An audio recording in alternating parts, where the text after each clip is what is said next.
Muy bien, antes de continuar, hermanos, o iniciar nuestra clase, ¿hay alguna duda, pregunta que haya surgido de las dos lecciones anteriores? Sé que para algunos, como les comentaba, son temas nuevos y a veces como que no hay mucho todavía como por dónde escudriñarle a estas enseñanzas.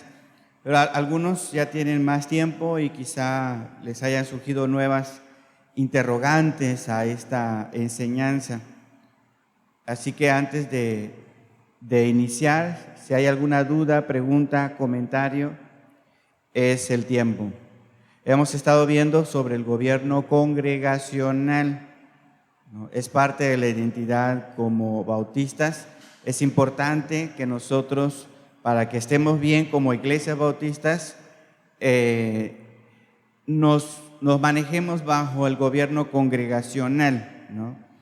Ningún individuo, ningún grupo, ni dentro ni fuera de la iglesia, puede tener el gobierno sobre la iglesia local, solo Jesucristo. ¿Hay alguna duda, hermanos? ¿Alguna pregunta, comentario? ¿Algo que no haya quedado claro? A ver, adelante, hermano. Hermano Daniel, si nos ayudas. Allá, donde está el receptor, creo que no lo prendí. Hay que prender el receptor abajo, que tiene una antenita.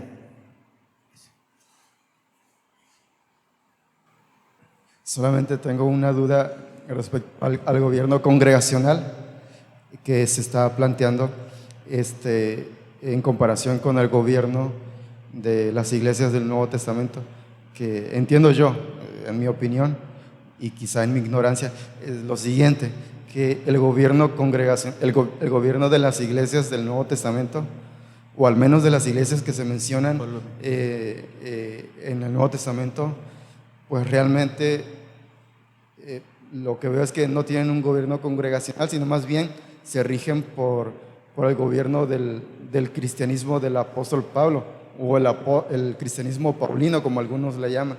Porque, por ejemplo, cuando surge algún problema en alguna iglesia, ejemplo, la iglesia de Corinto, que era muy problemática, entonces es necesario que el apóstol Pablo, como autoridad, no sé, envíe cartas, consejos, recomendaciones, exhortaciones, etcétera, etcétera. Es decir, que de alguna manera, aunque él no está físicamente presente, su manera de pensar, su teología, su doctrina es la que predomina en esa iglesia de Corinto. Pero no solo en esa iglesia, sino en las otras iglesias a las que también se le ha enviado cartas, como a la iglesia de Tesalónica, a la iglesia de Colosas, etcétera, etcétera. Entonces, lo que yo estoy viendo allí es que realmente el gobierno pues está en función del cristianismo paulino, porque digamos que abarca todas las iglesias del Nuevo Testamento, su doctrina, no sé, su manera de pensar, etcétera. Entonces, no sé si me expliqué lo que quise decir. Sí. Bueno, es la duda o contradicción que yo veo, que allí se plantea un gobierno no congregacional, sino más bien un gobierno dirigido por el cristianismo paulino, del apóstol Pablo. Sí. A diferencia del gobierno congregacional que plantea aquí. Sí, esta objeción, hermanos, es común encontrarla. Decir que el apóstol Pablo, las cartas que mandó, la importancia que tenía él en la dirección, en el consejo, en la guía de algunas de estas iglesias, es bastante notorio. Tan notorio que a veces opaca en cierto sentido la función de la iglesia. O sea, en el sentido que no hemos estado hablando nosotros de que la iglesia es la que tiene la autoridad última delegada por Cristo. Entonces, sí es algo que se ha discutido, que se ha hablado. Las iglesias que no son congregacionalistas, que no tienen el sistema congregacional, han abogado por esta otra visión, ¿no? Que a través de una persona se pueda guiar a no solamente una congregación, sino a varias congregaciones. Es decir, la autoridad de un apóstol, el apostolado de alguien que tiene esta delegación directa de Jesucristo para gobernar sobre otras denominaciones, otras iglesias locales, ¿no? Entonces, hay otras denominaciones que han tomado este punto de vista, esta visión que aparece en el Nuevo Testamento. No podemos negar que hay esta manera de mirar lo que está sucediendo con el trabajo del apóstol Pablo. Hoy vamos a hablar sobre la autonomía de la iglesia local, no solamente sobre el gobierno, sino sobre la autonomía de la iglesia local. Y vamos a tocar un poquito más a fondo este aspecto. ¿Por qué? Porque lo que nosotros tenemos que tomar en cuenta es quién es el apóstol Pablo o quién era el apóstol Pablo.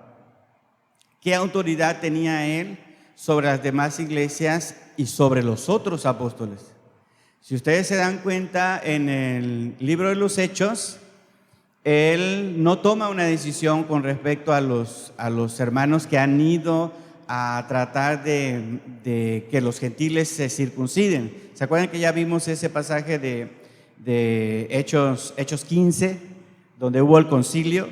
Entonces el apóstol Pablo y Bernabé no toman la decisión ellos, sino que van ¿a dónde? Van a Jerusalén con los apóstoles con los que estos cristianos judíos que querían que se circuncidaran los gentiles eran sus pastores, por así decirlo. Es como, no sé si es claro, es como si la hermana Dorcas fuera a Semilla de Mostaza y le dijera a los de Semilla de Mostaza: para que ustedes realmente sean cristianos, ustedes tienen que hacer venta los domingos, porque hacer venta los domingos es lo que se debe hacer para ser un buen cristiano. Estoy poniendo un ejemplo. Ella no es de aquella congregación, mas sin embargo tiene conocimiento, compañerismo, vaya y les dice: ustedes no pueden, lo que están haciendo no está bien. Entonces los pastores de aquel lado discuten con ella, no se pueden poner de acuerdo, y entonces ¿a dónde van? Van a Jerusalén. ¿Con quién? Con los apóstoles, donde ella es miembro. O sea, es como si el pastor Abisai viniera, después de no poder haber convencido a la hermana Dorcas que su posición no es correcta, es como si el pastor Abisai viniera acá conmigo y me dijera: mire, su miembro o alguno de sus miembros están yendo allá y están diciendo esto. Tenemos que ponernos de acuerdo porque de aquí en adelante van a haber varios cambios, y yo considero, le dice Pablo y también Pedro, que no es necesario que se haga este tipo de cosas para ser salvo, ¿no? Entonces, Pablo no toma una decisión aunque sea apóstol, va con otros apóstoles. ¿Bien? ¿Hasta aquí vamos bien? Cuando él escribe cuando escribe cartas a las iglesias, estamos claros y entendidos que son iglesias que él ha formado. Incluso él es considerado un padre espiritual para estas congregaciones.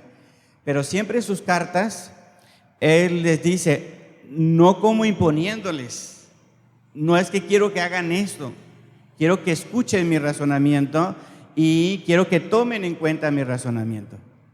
Quiero que ustedes discutan este asunto y se pongan de acuerdo. Puede que yo esté con ustedes, pero puede que no esté. Pero ustedes júntense y con mi punto de vista y con el poder del Espíritu Santo, tomen decisión ustedes. Pero Pablo, cuando nosotros vemos que hay una doctrina que él enseña o una corrección que quiere hacer alguna de las iglesias, lo hace siempre a través de la persuasión.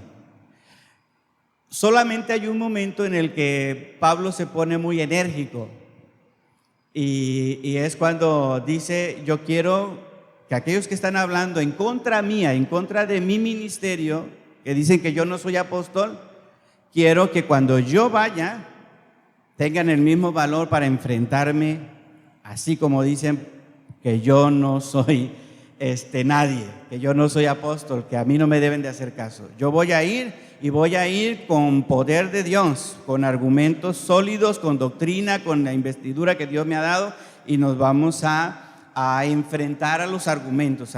Pero no está hablando de la iglesia, está hablando de algunos que han desacreditado su ministerio. Pero es el único momento en el que ustedes ven al apóstol Pablo poniéndose en una autoridad tajante, ¿sí? Porque ya no tenía que ver directamente con el funcionamiento de la iglesia, sino con el descrédito de su ministerio.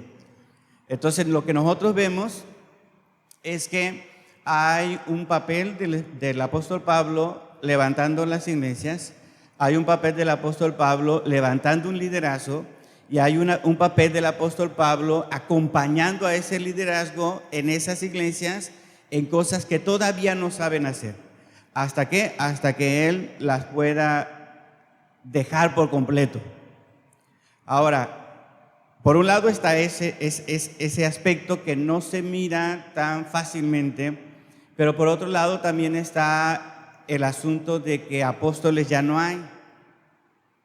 ¿Estamos de acuerdo? Que en el Nuevo Testamento hay una etapa en donde el Señor Jesús pone un cimiento, y este cimiento son sus apóstoles, y sobre esos cimientos, ¿no?, que iba a ser los que iban a enseñar, los que iban a poner todo en orden para la primera iglesia, sobre eso se iba a construir la iglesia de Jesucristo. Los apóstoles mueren y se acaban los apóstoles, ya no hay más apóstoles, en el sentido de aquella gente que estuvo con Jesús en su ministerio y que cumplen a cabalidad los requisitos bíblicos para ser un apóstol. Cuando Judas se ahorcó, se llevó la noticia a los apóstoles y dijeron: es necesario que escojamos a alguien que supla a Judas. Y dijeron: estos son los requisitos para que haya alguien que supla como apóstol a Judas. Y en ese proceso entra Pablo, ¿verdad? Dice, y él reconoce como un desecho, como un aborto, como algo que no estaba para ser apóstol. Así me puso el Señor, para ser apóstol no de los judíos, sino de los gentiles. Entonces, el apóstol Pablo reconoció el ministerio de los otros apóstoles y a su tiempo dejó al liderazgo caminar. No los abandonó, y esto es algo importante, pero nunca, por lo que nosotros vemos en las cartas, nunca impuso algo, ¿no?, tajantemente. Él dijo: estos son mis razonamientos, y si ustedes quieren discutirlos, espero que el Señor me dé oportunidad para ir y discutirlo, ¿no? Entonces, es un poquito difícil. Por eso es que hay, en las diferentes denominaciones, hay diferentes formas de gobiernos. ¿Sí me explico? Porque para los que son episcopales, esa es la estructura que ven en la iglesia, en la Biblia, tomando en cuenta el poder de los apóstoles, tomando en cuenta lo que Jesús le dijo a Pedro: tú eres Pedro, y sobre esta roca edificaré mi iglesia, ¿eh? Y le dijo: tú como papa o como líder principal vas a estar delante de toda la iglesia. Entonces, para, por ejemplo, los católicos, los evangélicos que no aceptamos al papa, tenemos nuestro propio papa. Para los católicos, ¿quién es nuestro propio papa como evangélicos? Pablo. Y ese siempre ha sido el argumento de los católicos, ¿no?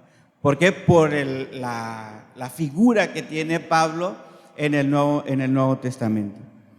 Entonces, están en el Nuevo Testamento, por orden, digamos, jerárquico, están los apóstoles, que tienen una función primaria importante en el Nuevo Testamento. Después de ello vienen los profetas, que también se hablan en el Nuevo Testamento como profetas. Y después de ello vienen los pastores y maestros. Ustedes van a poder ver ahorita en un texto que vamos a hablar que hay esta estructura. Algunos se fueron eliminando conforme fue avanzando la iglesia y se fueron cumpliendo ciertos programas del Espíritu Santo en el Nuevo Testamento, al punto que nosotros ahorita, el día de hoy, reconocemos solamente pastores maestros. No reconocemos profetas y no reconocemos apóstoles. En la denominación también, esto es algo, digamos, que nosotros hacemos, que nosotros hemos optado por decir claramente, como los apóstoles que estuvieron con Jesús, ninguno. Profetas como el Antiguo Testamento, ninguno.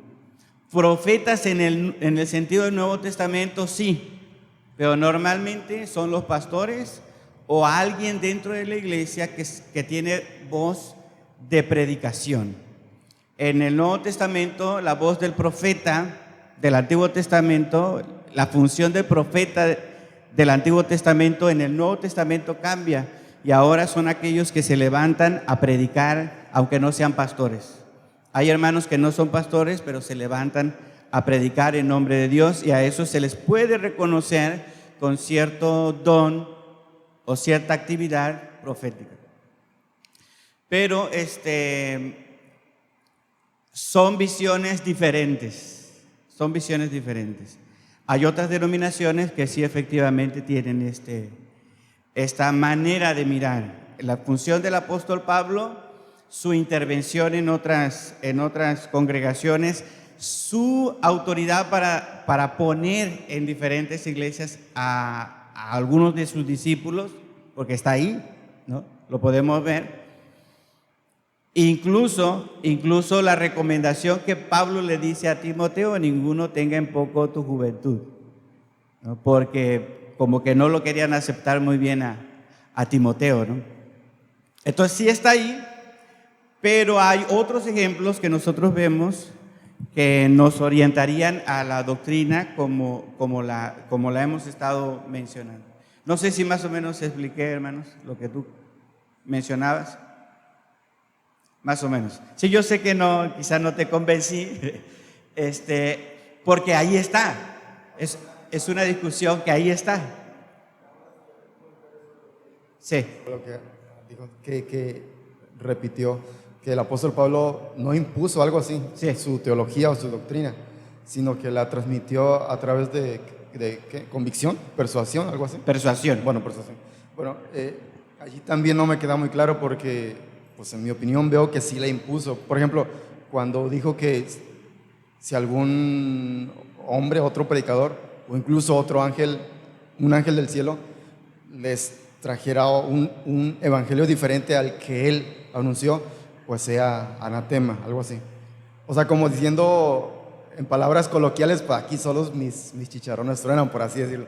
Es decir, que solamente el evangelio, la teología paulina, la teología que él se dedicó a difundir, era la oficial, por así decirlo, la que se iba a aceptar como válida.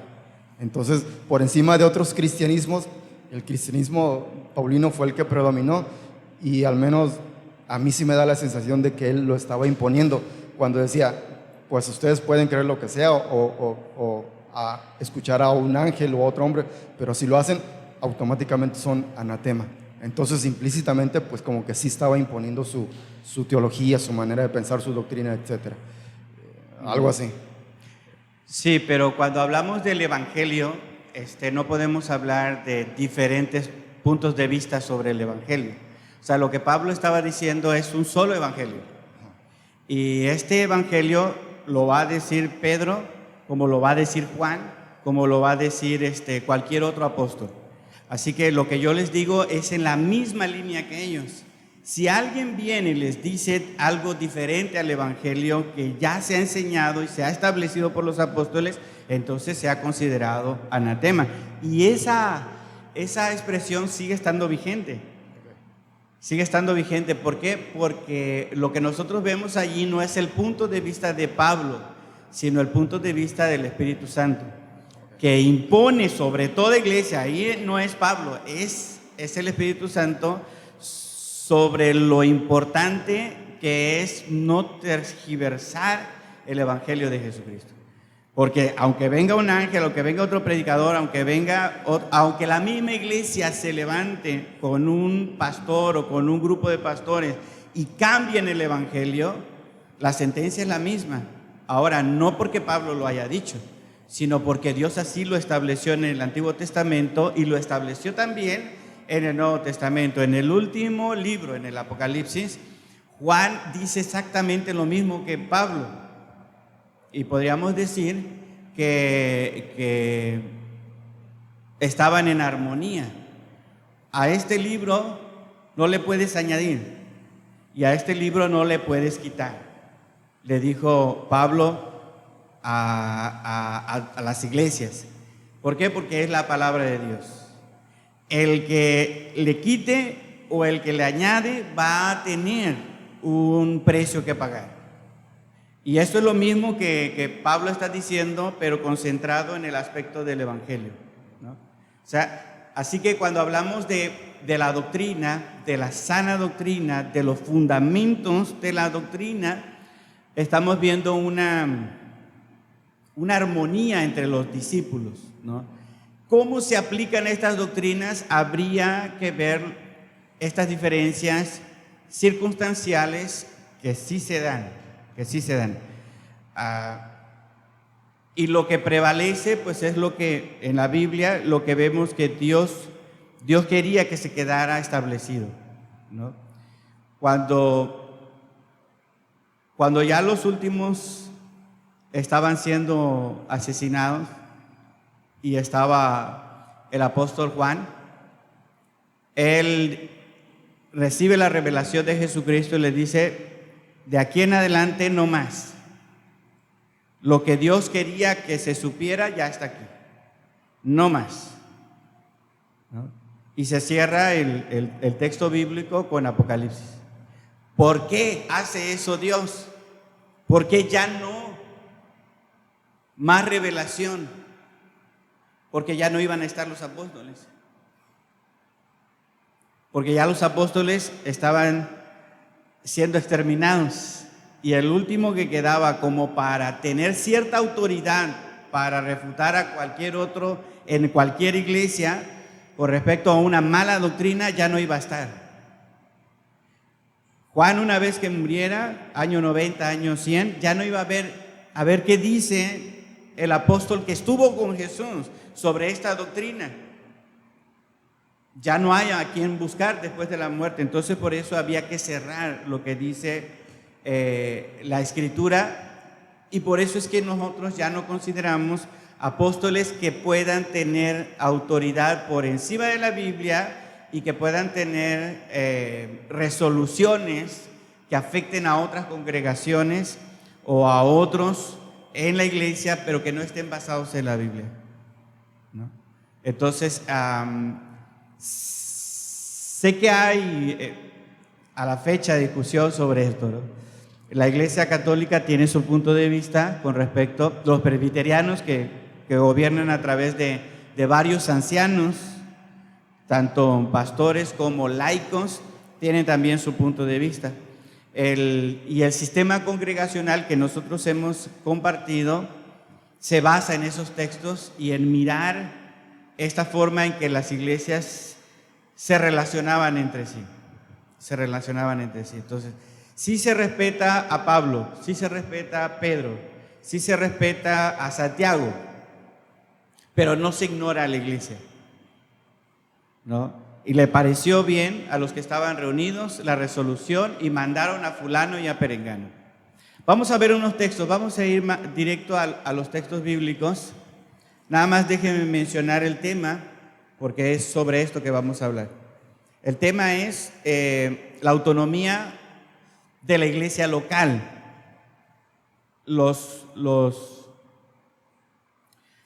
Las clases anteriores fueron sobre el gobierno congregacional. Y junto con el gobierno congregacional, hermanos, está esta otra enseñanza, que es la autonomía de la iglesia local. En Apocalipsis capítulo 1, versículo 11, dice el texto: yo soy el alfa y la omega, el primero y el último. Escribe en un libro lo que ves, le está diciendo Jesús a Juan, y envíalo a las 7 iglesias que están en Asia. Apocalipsis 1:11. Envíalo a las 7 iglesias que están en Asia. ¿Alguien me recuerda cuáles eran estas iglesias? ¿La iglesia de dónde? Esmirna, la iglesia. Sardis, Laodicea. Ok. A cada iglesia tú le vas a mandar una carta de parte del Señor Jesús. Y cuando empiezan esa carta, léame la primera carta. ¿Qué dice? ¿A quién le escribe? Así. ¿Y cómo empieza la carta de Esmirna? Y escribe al ángel de la iglesia, ¿en dónde? Muy bien. El consenso para entender al ángel de Esmirna es: escribe al enviado que se ha puesto en esa iglesia para tener la guía para esa congregación. Entonces, el ángel o el pastor de la iglesia de Esmirna recibe su carta, ¿no? Luego está, ¿qué otra iglesia? También se le manda su carta a través del pastor. Y a la otra, también su carta a través del pastor. Bien, ¿qué queremos ver con esto? Con esta enseñanza o con este texto. Si hubiera uno por encima de las demás iglesias, se le hubiera mandado a ese uno y entonces ese tendría autoridad sobre las demás iglesias. A cada uno, escribe al ángel que está sobre las 7 iglesias y diles: a esta iglesia esto, a esta iglesia esta, a esta iglesia esto, a esta iglesia el otro. En el texto lo que nosotros vemos es que Jesús está en medio de estas iglesias, paseándose en medio de estas iglesias, la visión que está teniendo Juan, en medio de estas iglesias, y trabaja Jesús con cada una de ellas en particular, por separado, con cada una de estas. ¿Por qué? Porque tiene sus aciertos y tiene sus defectos y pecados, cada iglesia. Entonces Jesús le escribe a través de Juan a cada iglesia de forma independiente, dentro de la estructura que ya se ha manejado a lo largo del Nuevo Testamento, año 90, año 100. Ya llegamos entonces a la estructura de tener un pastor, un ángel, un enviado en una iglesia que es responsable doctrinalmente, ¿no? Pastoralmente sobre la iglesia, no jerárquicamente, sino en una función de liderazgo servicial. Van a estar ahí, Dios los ha puesto, pero es para que conduzcan a la iglesia, para que muevan a la iglesia hacia los planes de Dios. Nosotros vemos en Apocalipsis que Jesucristo se mueve de manera independiente con estas iglesias. ¿Qué significa entonces, hermanos, ser una iglesia independiente? ¿Qué significa ser una iglesia autónoma? Ese es el tema. Las iglesias bautistas, una de sus distinciones también es ser, como iglesias locales, ser iglesias autónomas. Basados en este texto y en otros textos que vamos a ver, estamos queriendo decir que las iglesias autónomas toman el sentido de esta palabra en el griego, que significa yo mismo y ley. Es una palabra compuesta, autónomo. Es una palabra compuesta en el griego que significa, por un lado, yo mismo y por otro lado, ley. Autónomo entonces significa el autogobierno. Ser una iglesia autónoma significa que se autogobierna. Una iglesia independiente es que se autogobierna, ¿no? Y eso es lo que vemos en Apocalipsis 1:11, escribiéndole a las iglesias, a cada una. No al 100% se autogobierna, ya lo dijimos, ¿verdad? No es al 100% que cada iglesia tiene el control absoluto sobre sí, sino que a través del Espíritu Santo esa iglesia busca la voluntad de Jesucristo, que es su cabeza, su autoridad, su origen. ¿Hasta aquí vamos bien, hermanos? Vamos a decirlo de esta forma. Yo tengo mi familia, ¿no? Tengo mi familia. Tengo a mi esposa, tengo a mis hijos. Yo le digo a mi esposa, a las 2 de la tarde, quiero la comida. Para que yo pueda hacer todas mis actividades, a las 2 de la tarde, quiero que esté lista la comida y todos nos vamos a sentar a comer. ¿No? Te voy a dar el dinero para que tú vayas, compres y a las 2 de la tarde en esta casa vamos a comer. No, pero es que yo llego a las 2:30, dice Esteban. Y Emilia, no, pues yo llego hasta las 3. Bueno, entonces es inoperante. Si yo quiero que comamos juntos, que se sirva la comida a las 2, ¿no? ¿Qué hago entonces? Nueva orden.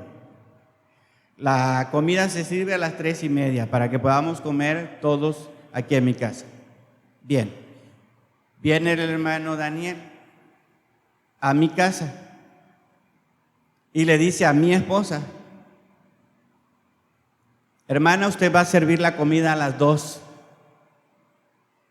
Pero mi esposo dijo y yo me puse de acuerdo con mis hijos y dijimos a las 3:30. No, usted va a servir la comida a las 2 porque las sanas costumbres dicen que debemos comer a las 2. ¿Qué estaría haciendo el hermano Daniel? O viceversa, si yo voy a su casa y le digo a la hermana Dorcas, aquí se va a hacer la comida a las 2. ¿Qué estaría yo haciendo, hermanos? Un intruso, ¿verdad?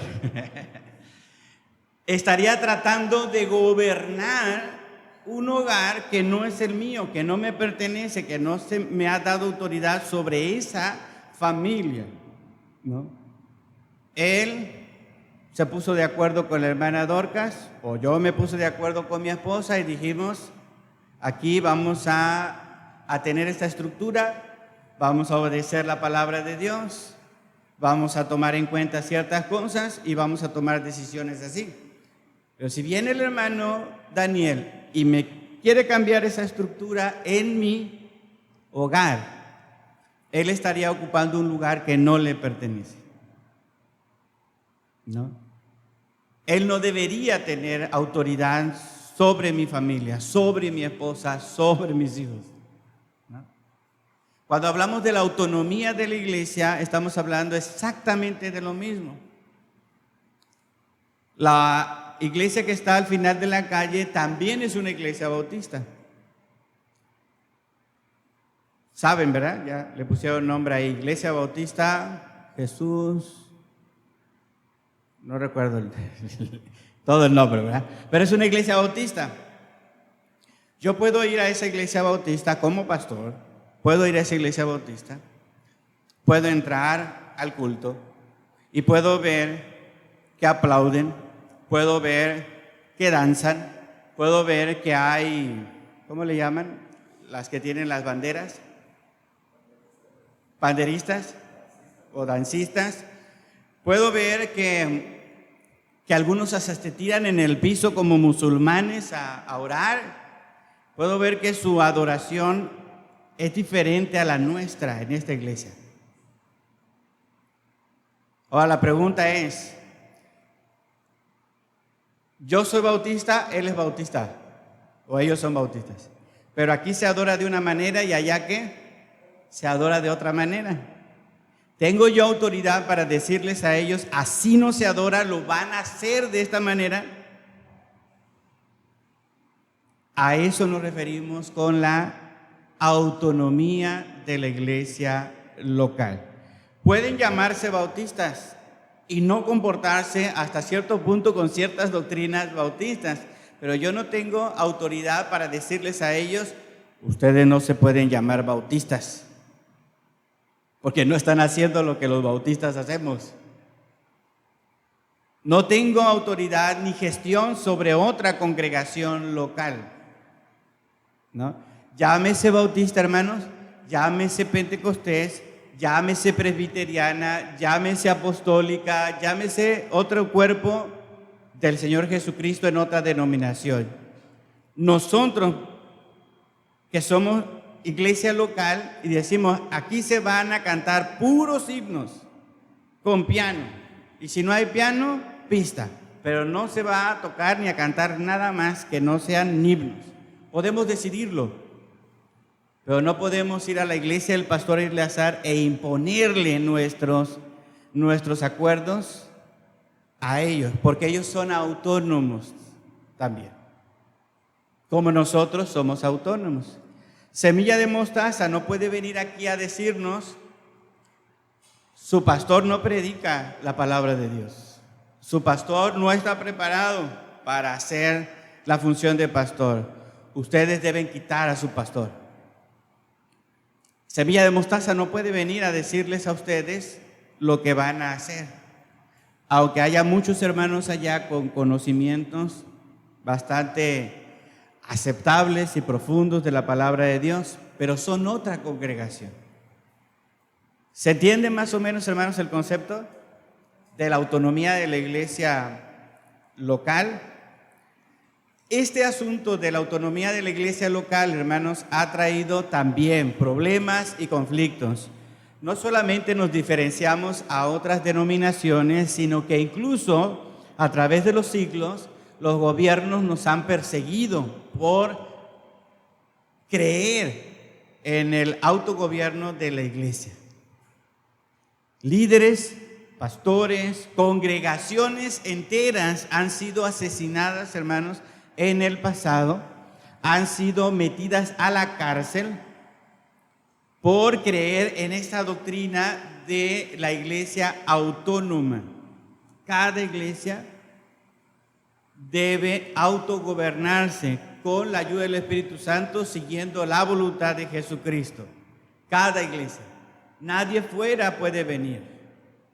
Entonces, los bautistas en esta doctrina de la autonomía de la iglesia, hemos dicho que ningún individuo, ningún grupo de iglesias, ningún grupo de líderes en una asociación, ninguna otra persona religiosa o líder secular puede venir a gobernar la iglesia local. Esto incluye a los gobiernos seculares, municipal, estatal, nacional o mundial. ¿Ven lo complicado de esta doctrina, hermanos? Por ejemplo, el presidente municipal no puede venir aquí a decirnos lo que nosotros vamos a creer, ni cómo vamos a adorar, ni cuándo nos vamos a reunir. El presidente municipal no puede hacer eso.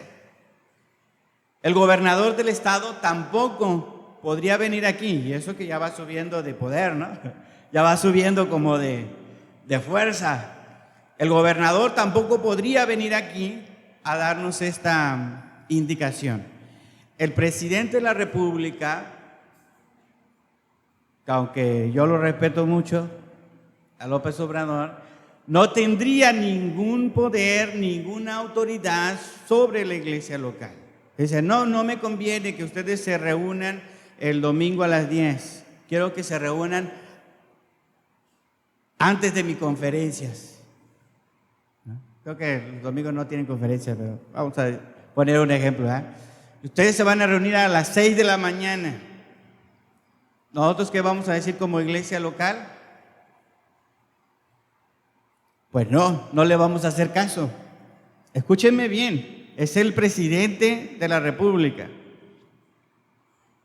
Bien, en el mundo en el que vivimos ahora, no solamente los presidentes gobiernan, hay grupos de poder más allá de los gobiernos. Por ejemplo, la ONU es otro grupo a nivel mundial que toma ciertas decisiones. ¿Qué dice nuestra enseñanza, nuestra doctrina? Que ni aún ellos podrían venir a decir lo que nosotros vamos a creer, ni lo que vamos a practicar en nuestra adoración a Dios. ¿Quiénes son los únicos que pueden decidir eso? La iglesia local, guiada por el Espíritu Santo, buscando la voluntad de Dios, la voluntad de Cristo. ¿Se entiende, hermanos? La autonomía de la iglesia local, entonces, es una enseñanza que ha traído persecución a través de la historia a muchos bautistas y a muchos grupos congregacionalistas.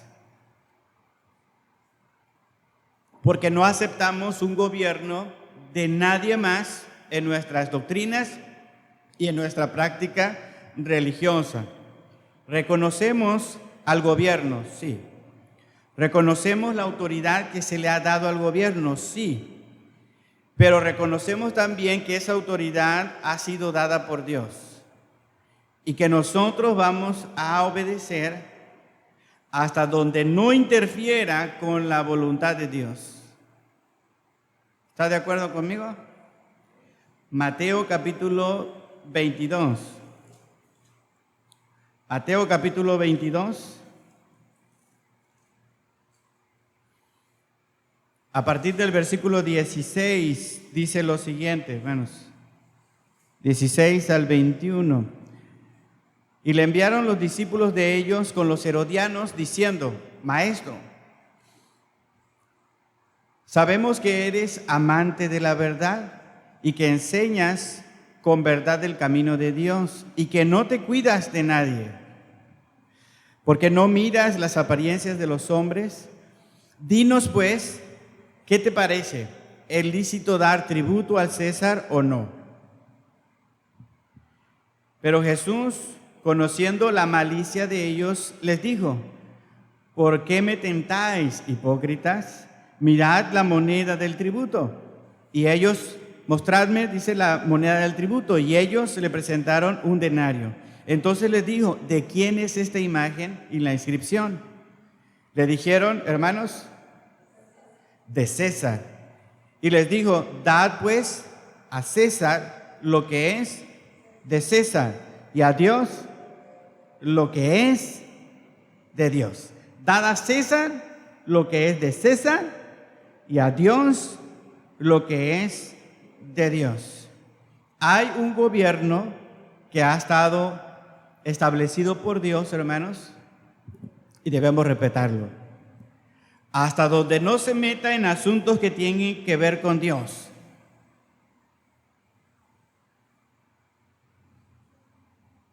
Hasta donde llega el límite del gobierno es hasta donde nosotros tenemos la libertad, y no solamente escritural, sino la libertad humana para creer libremente lo que queramos creer.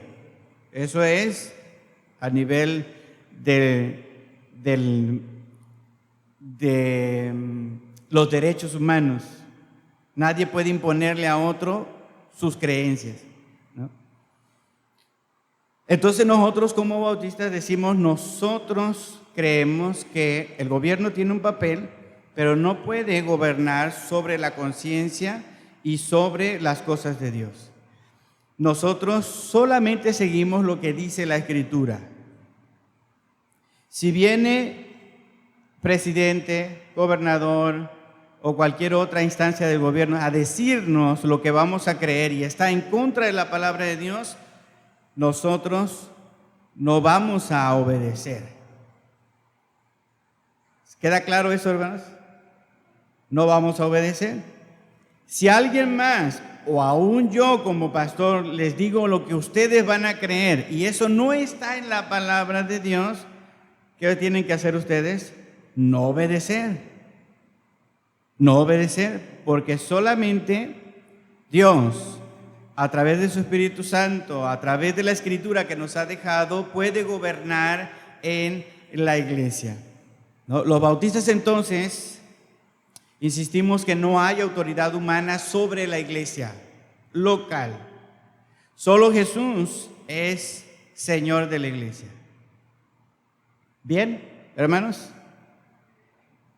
No hay mesas directivas de las asociaciones, no hay grupos de pastores o alianzas de pastores, no hay convenciones nacionales que puedan venir a nuestra iglesia local a ordenarnos lo que vamos a creer ni lo que vamos a practicar.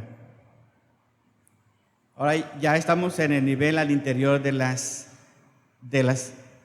la denominación. Pertenecemos hasta ahorita, hermanos, a la IBM, un grupo de iglesias. Pero esa organización no puede venir a decirnos lo que nosotros vamos a creer ni lo que vamos a practicar. Dentro de esa alianza de iglesias hay un grupo de pastores. Esos pastores no pueden venir aquí a decirnos lo que vamos a creer ni lo que vamos a practicar. Dentro de los bautistas a nivel nacional, que hay diferentes convenciones regionales, a nivel nacional hay una mesa directiva y hay un presidente de esa convención nacional. Él no puede venir aquí a decirnos lo que vamos a creer ni lo que vamos a practicar, aún siendo de nuestra denominación bautista, teniendo ese cargo. Solamente la iglesia local puede autogobernarse. Solamente la iglesia local. ¿Esto nos va a traer conflictos, hermanos? Nos ha traído conflictos siempre. Siempre.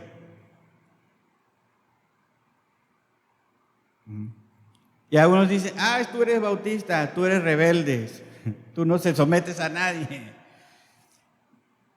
Cuando Lutero empezó a hacer la reforma protestante y empezaron a separarse varios grupos de la iglesia católica, los católicos dijeron,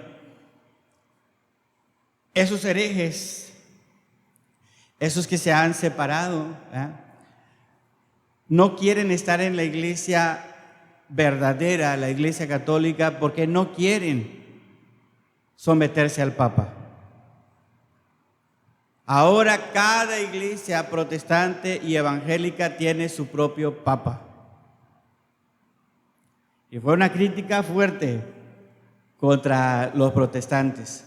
¿Por qué? Porque en algunos de esos grupos los pastores se encumbraron sobre la congregación y fungían como el Papa en la iglesia católica. Nosotros fuimos más allá, por eso tenemos esta herencia radical, de la reforma radical, a ir más allá. Ni siquiera el pastor tiene la autoridad, ni las alianzas de pastores tienen la autoridad, ni la convención nacional, ni la alianza bautista mundial tiene autoridad sobre la iglesia local. Hechos capítulo 13, hermanos. Hechos capítulo 13, versículo 1 al 3.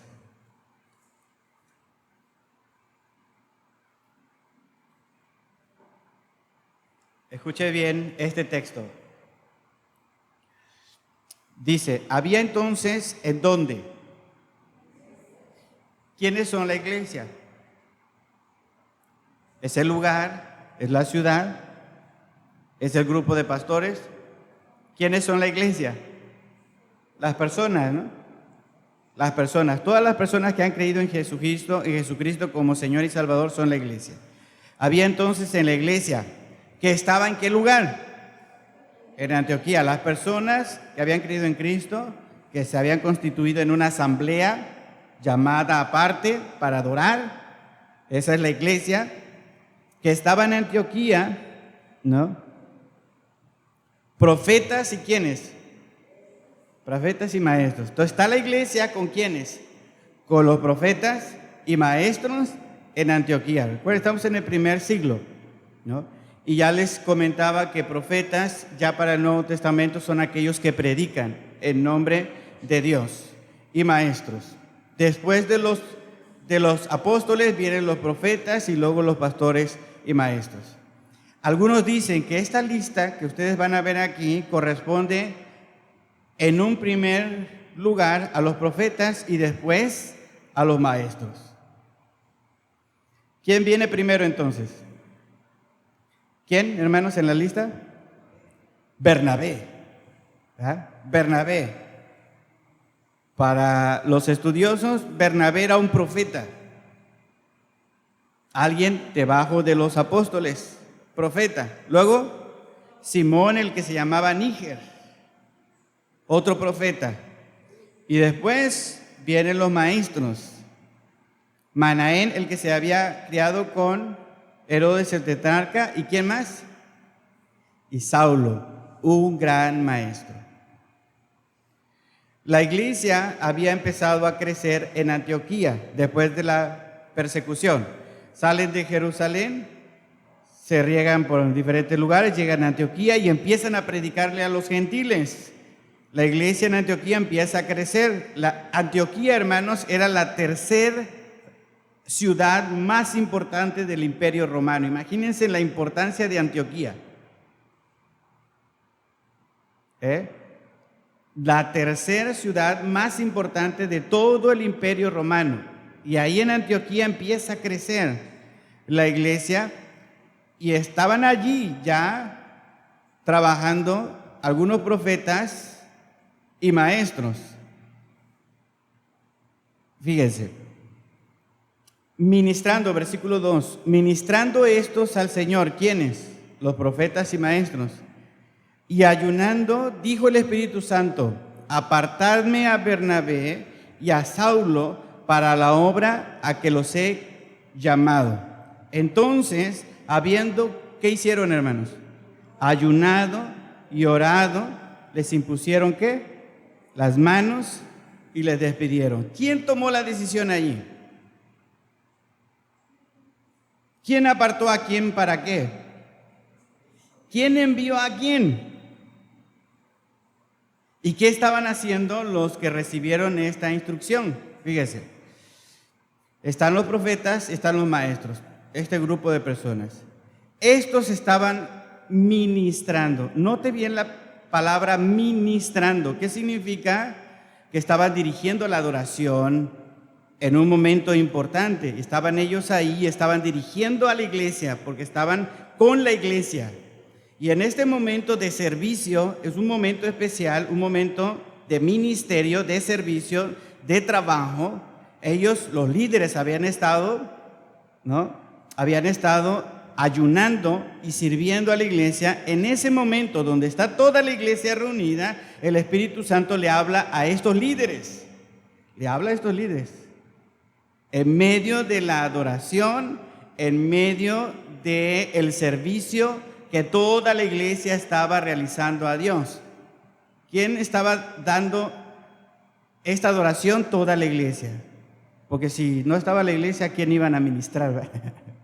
No había. ¿No?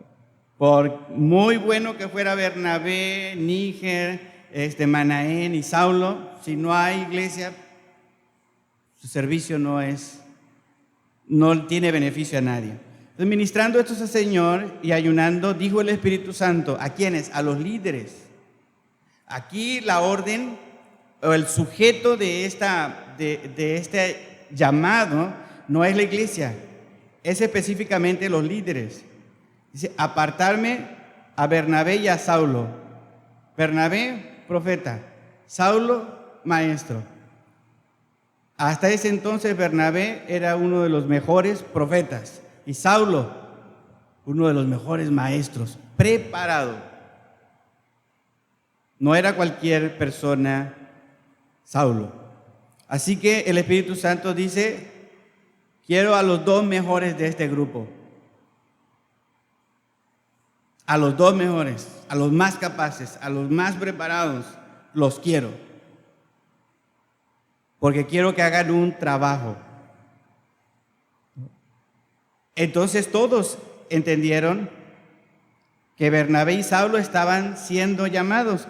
Entonces, y aquí hay un cambio en el idioma original, hermanos, hay un cambio. Cuando dice entonces, ya no está hablando del grupo de profetas y maestros. Aquí ya empieza a hablar de toda la congregación. Esto es en el idioma original. Este cambio se mira en el idioma original. Entonces, habiendo ayunado y orado, ya no los que estaban ahí, los profetas y los maestros, sino toda la iglesia que estaba congregando, habiendo ayunado y orado, toda la iglesia le impuso las manos. ¿A quién? A Bernabé y a Pablo.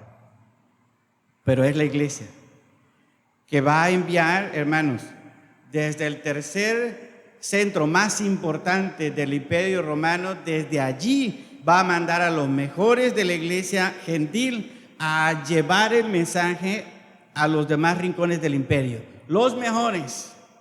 Aquí se ha dicho que la iglesia a veces se vuelve muy celosa y se queda con lo mejor para ella y envía a hacer trabajo fuera de la iglesia a los que no están muy capacitados. Tienen ganas, pero no están muy capacitados y los envía. Pero el ejemplo que vemos aquí es que los mejores salen de la iglesia. ¿Sí me entiende, hermano? A lo mejor un día tengo que salir. Usted tiene que aceptarlo. Si Dios me manda para otro lugar o manda a otro hermano más capacitado en otras áreas, tenemos que aceptarlo. Y la iglesia tiene que estar de acuerdo. ¿Para qué? Para que pueda orar, pueda ayunar y pueda imponer las manos. Al imponer las manos, hermanos, se le está dando autoridad, se le está dando cobijo, se le está dando apoyo. No es simplemente lo vamos a mandar y a ver cómo le hacen. La iglesia iba a tener que ser responsable de sus misioneros. ¿Qué hacía Pablo, hermanos? Salía, hacía su trabajo misionero y regresaba a Antioquía. Y después volvía a salir y regresaba a Antioquía a dar su informe, a anunciar cómo Dios estaba actuando en otros lugares y estaban levantando congregaciones. Después se separaron Bernabé y Pablo, pero Bernabé siguió con otro equipo y Pablo hizo otro equipo y los dos siguieron haciendo su trabajo de llevar el evangelio. La iglesia entonces estaba reunida. La iglesia entonces, a través de sus líderes, recibe la guía de ser la primera iglesia que envía gente a predicar a los gentiles. ¿No es la iglesia de Jerusalén? La iglesia de Jerusalén ya funcionaba y tenía su propio ministerio. Pero la iglesia de Antioquía fue llamada por el Espíritu Santo, fue dirigida por el Espíritu Santo y tomó la decisión de manera independiente a la iglesia de Jerusalén. O usted ve que dijeron Bernabé y Saulo, espérenme tantito, vamos a ir a preguntarles a la iglesia de Jerusalén a ver si ellos nos dan permiso de ir a hacer este trabajo que nos está mandando la iglesia de Antioquía con el Espíritu Santo. No. Entonces, de esa manera empezamos nosotros a ver que hay una independencia de las iglesias que nosotros miramos. Son las iglesias en el Nuevo Testamento, hermanos, son independientes al comisionar ministerios específicos. Son independientes en la forma de disciplinar a los miembros de su iglesia. Ninguna iglesia va a venir a decir a esta iglesia cómo debe y a quién debe disciplinar. Cada iglesia debe tomar su responsabilidad independiente. Mateo, hermanos, Mateo capítulo 18.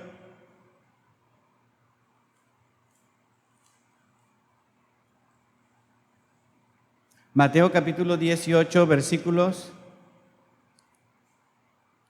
15 al 17. Mateo 18, 15 hasta el 20, hermano. Dice, por tanto, si tu hermano peca contra ti, ¿qué debes hacer? ¿Qué significa reprender, hermanos? Aquí hay controversia. ¿Qué significa reprender? Darle con todo, ¿verdad? Que aprenda.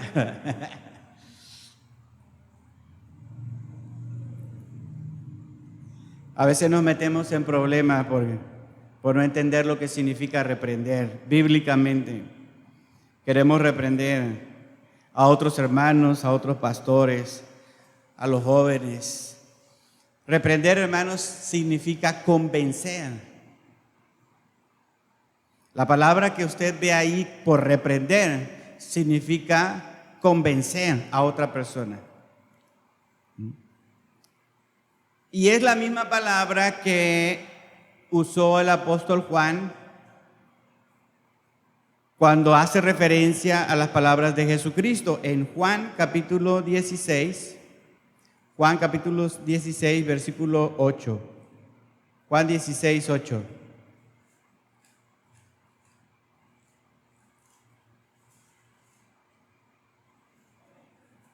Juan 16, 8 dice: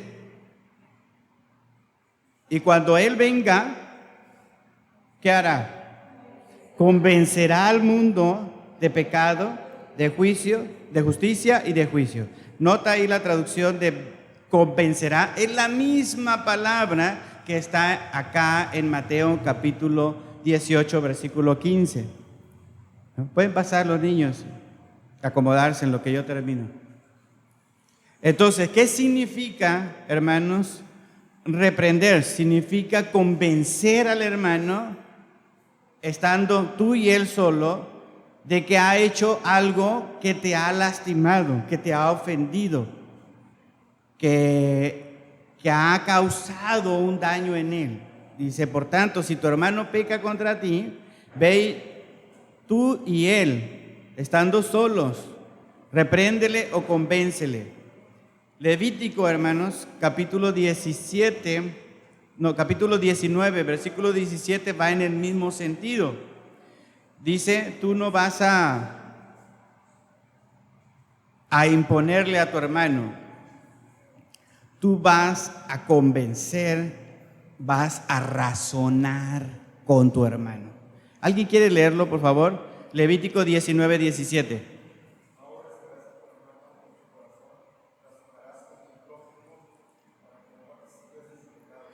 No aborrecerás, dice, a tu prójimo, sino que ¿qué vas a hacer? Razonar con él. ¿No? Entonces, en el mismo sentido está el de razonar, convencer. Nosotros hemos pensado que reprender es regañar, poner en vergüenza a otra persona, ¿no? Ganarle en la discusión. No, es razonar con él. Convencerlo. ¿De qué? De que ha hecho algo malo o que ha hecho algo inconveniente. Puede que no sea un pecado. A veces los jóvenes toman decisiones que no son pecados, pero que son imprudentes. ¿Verdad, jóvenes? Le hablo a los adultos, hermanos, porque también fuimos jóvenes. Y sabemos que tomamos decisiones imprudentes, quizás no pecaminosas, pero imprudentes. ¿Y qué dice aquí? Convéncele, hazle entender, hazle razonar que lo que hizo estuvo mal. Y si te oyere, ha ganado a tu hermano, mas si no te oyere, toma contigo a 1 o 2, para que en boca de 2 o 3 testigos conste toda palabra. Si no los oyere a ellos, entonces, ¿quién es la autoridad máxima? Dilo a quién. A la iglesia. ¿A cuál iglesia? A la iglesia local. A la iglesia donde se están reuniendo. Hay más veces que la Biblia habla de la iglesia local que de la iglesia universal. Eso es una realidad. Entonces, la iglesia local que se reúne en tal lugar donde están los miembros implicados va a tener la última palabra. Dilo a la iglesia. Y si no oyere a la iglesia, ya no hay más que hacer. ¿Se da cuenta? Ya no hay más que hacer. Ya no hay autoridad por encima de la iglesia local que pueda venir a decirle, el hermano fulano de tal, como no le hizo caso a la iglesia, no, yo voy a tomar el caso y lo voy a resolver, haciendo a un lado a la iglesia local. Yo siendo el presidente de la alianza, siendo el presidente de la convención, siendo el presidente de la república, voy a tomar el caso y voy a hacer a un lado a la iglesia, yo lo voy a resolver. No, aquí en la Biblia dice que ya no hay más autoridad por encima de la iglesia. Si no oyere a la iglesia, ¿qué tienes que hacer? Tomarlo por gentil. ¿Gentil y qué, hermanos? ¿Qué significa esa expresión? Como alguien que no pertenece a la iglesia, como alguien que está fuera de la iglesia, como alguien con el que no tienen comunión. Y esta es la base para la excomunión de ciertos hermanos que no quieren obedecer a la iglesia. Quizá la parte tajante no está en reprenderle. La parte tajante está hasta cuando llega la necedad al punto de no hacerle caso a mis hermanos que quieren lo mejor para mi hermano y para mí. Porque esa es la función de la iglesia, buscar lo mejor para todos. Y si hay desaveniencia entre dos hermanos que no se pueden poner de acuerdo, la iglesia tiene que intervenir. ¿Cómo? Razonando, orando. Si es necesario, hermano, ayunando. Porque después de la iglesia ya no hay autoridad más en la tierra que pueda resolver el asunto. Después de la iglesia ya viene la justicia de Dios. Dios se va a hacer cargo de ver quién tiene la razón o quién no. Vamos a ponernos de pie, hermanos, vamos a orar.